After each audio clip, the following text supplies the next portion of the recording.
Join Joe as he chronicles his road trips through the cities, towns, highways, back roads, and various regions of the Lone Star State.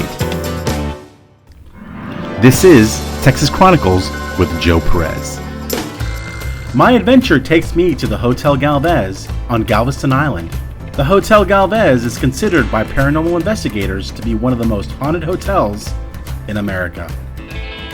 Hi, my name is Melissa. I'm the concierge at the beautiful, historic, and some say haunted Hotel Galvez. Come on in with me and let's take a look.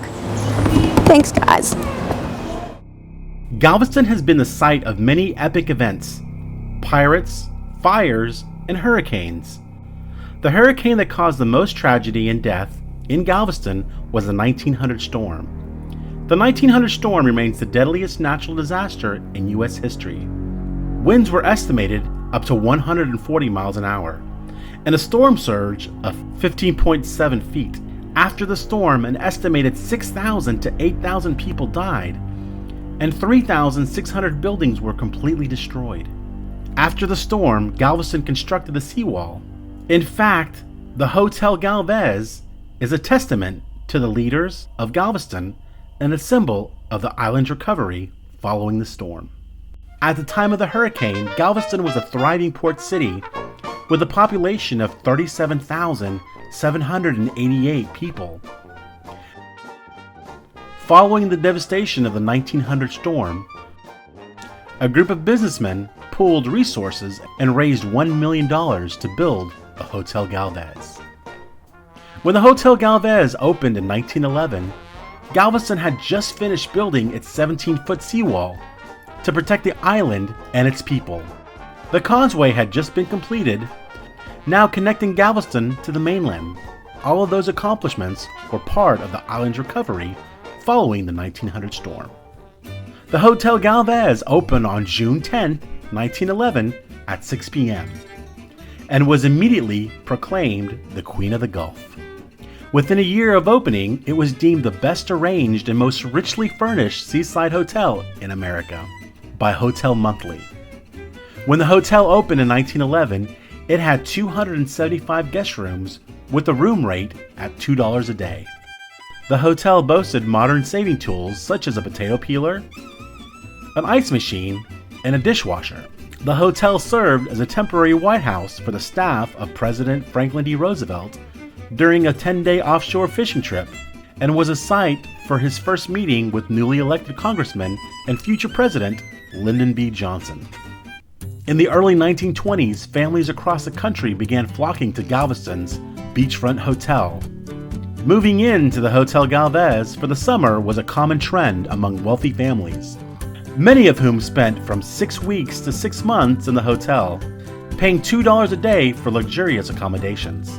The hotel provided such amenities as a barbershop, laundry room, writing room, and a tailor. Hotel Galvez is a great symbol for Galveston. It is a symbol of strength and resilience. When the sun goes down, the spirits come out. The Hotel Galvez is known for being haunted, and many guests, along with paranormal investigators, have witnessed ghosts and strange happenings in the hotel. This is one of the photos that was taken in 1911. It was for a promotional book on the Hotel Galvez. Actually, when it was taken, the corridors were empty, but as you could tell, as you get closer, are they really empty? As you could see here at the end of the corridor, you can see distinctively 2 feet and 2 legs, and you can see what looks like to me as a rifle. Some say that they could see feathers, that maybe it is Indian, or others see, like I do, that it's a soldier. And then we also have over here a lady, and like I said, this was an empty corridor. There is actually, you can't see a face. You can see the hat and you can see the jacket, but there's actually no face there at all. And here at the top, next to the chandelier on the right, we have an orb that was captured in 1911 and supposedly an empty corridor. Here in this photograph, this was taken around 1915, and the reason that we know this is because there are automobiles present Across the steps is Murdoch's bathhouse, but what I find the most interesting is this figure here. You can look at it. It's a lady, but you see no hands, no face, just a shadow. And she is also present in some other photos here at the hotel. Here we are at the portrait of Bernardo de Galvez, the namesake of our beautiful hotel. As you may have guessed, we do have some ghost stories associated with this portrait. We actually had a spa attendant who was walking towards the portrait one day when she looked up and the face was a skull. She leaned back, she leaned in, and it was still there. Not until another spa attendant walked by, seen the look on her face and said, "Debbie, did she look back?" And then the image was gone. It was just the portrait. This is going to be the ladies' restroom that's closest to the spa. We seem to have a lot of activity down here near the spa. We've had a few different things happen in the ladies' restroom here. One of the latest that I heard, a lady stopped by my desk and was inquiring about the haunted activity that we have known that has happened in the past. And then she proceeded to tell me her story. One of the stories that was reported to us was here in the bathroom as well. It was a group of cheerleaders here for a competition in Galveston. As they all came into the bathroom, they were all excited about knowing that it was haunted. Well, they looked towards the mirrors and they said, "Well, if you're here, show yourself." And the mirror seemed to come off the wall and come straight at them. They all screamed. They ran to the front desk, scared but excited. I got another call from one of the other engineers that worked with me at night at 5:03. He pulled the power cord off the back of the TV and the TV came on. And he was all frantic and I asked him, I said, "What did you do?" He says, "I plugged the power cord back into the TV and told him how to have a good evening and I left." So, this is going to be the music hall. It's one of our meeting spaces as well as our place that we have galas and weddings and just anything to celebrate. As you can see, it's a lovely, beautiful room. We do have tables set out on the other side of these windows. So we do get a lot of passerbys of our guests. They'll walk by and they'll look through and they'll see someone sitting in Victorian clothing, just sitting there, just waiting as if a party was fixing to start. Now, this has happened many times, and not only has staff seen this, but guests as well. Also here in the lower level of the hotel is our spa. We had an attendant one night who was closing up. She was there alone. She heard something, and she listened. She heard the toilet flush. And then she knew she was alone and said, "Is anyone there?" And then she heard the children giggling.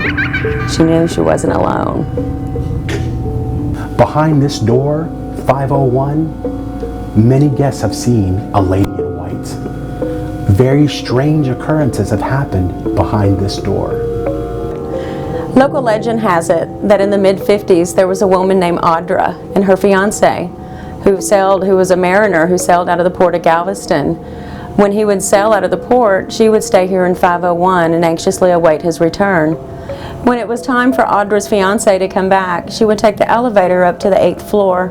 She would then climb the stairs all the way up to the top of the west turret at the top of the building, and she would anxiously look for any signs of her fiance's ship to come in.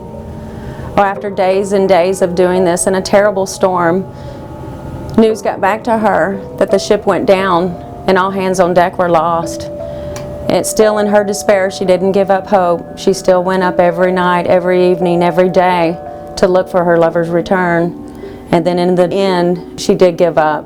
She gave up hope that he would ever return. She ended up hanging herself in the west turret and is still haunting the Hotel Galvez today.